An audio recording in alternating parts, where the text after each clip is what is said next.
Hello and welcome to my very first vlog from the Birmingham Commonwealth Games. So today I returned back into Birmingham city centre. So I've been in Birmingham in the West Midlands region for a few days now. And first of all, I decided that I'd go and visit Victoria Square, which is one of the live sites for the Commonwealth Games. It's also going to be the finale of the men's and women's marathon route. So I had a wander through there and carried on through to Birmingham Central Library and Arena Birmingham to see how they're preparing for the games in a few days' time. During that time, I went and spoke to a few businesses to get their perspectives on their preparations for the games, how the games coming to Birmingham has impacted them, but also to get a bit of a picture of their plans in terms of what they're going to be doing in and around the games areas, in and around their own businesses as well. From there, I ventured out towards Smithfield, which is the inner city part of Birmingham, to the south of the Boring market.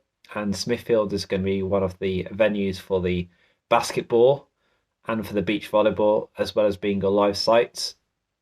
So I went and spoke to a few local businesses in and around there, again to gauge their perspectives and perceptions of the games coming to Birmingham. I'll be going back there in a few days' time to go and follow up with some inquiries and speak to some other businesses there as well.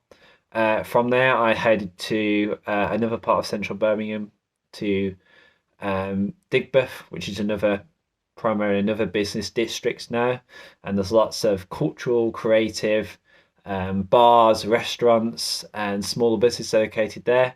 So I went and spoke to a few of those businesses, and once again I'll be going back to find out how things have potentially changed during the course of the games.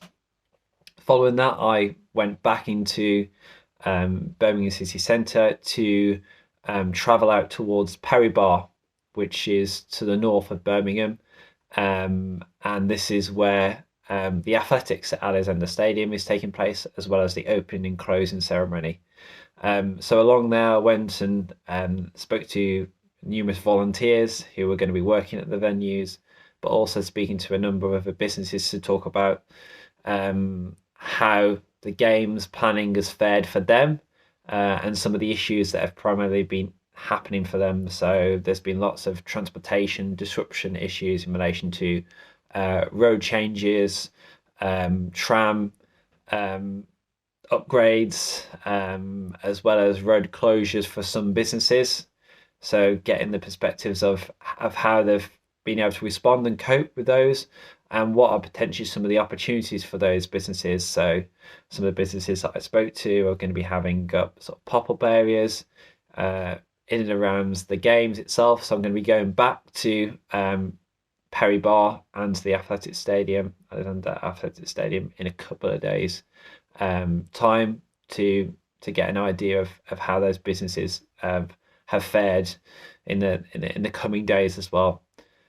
Tomorrow I'm going to be heading to Sandwell Aquatics Centre, which is another part of the West Midlands, not necessarily hosting in central Birmingham, and that's a really interesting venue to visit. So there's going to be obviously a venue there, and there's going to be sort of a fan zone again.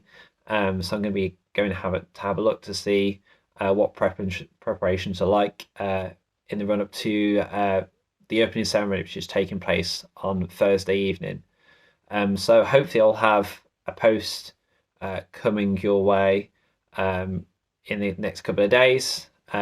So I'll keep you informed of where I'm at in terms of my interviews and where I visited on that day. So please do come back to this blog area of the sites, but you'll find my next video cast there in a couple of days' time.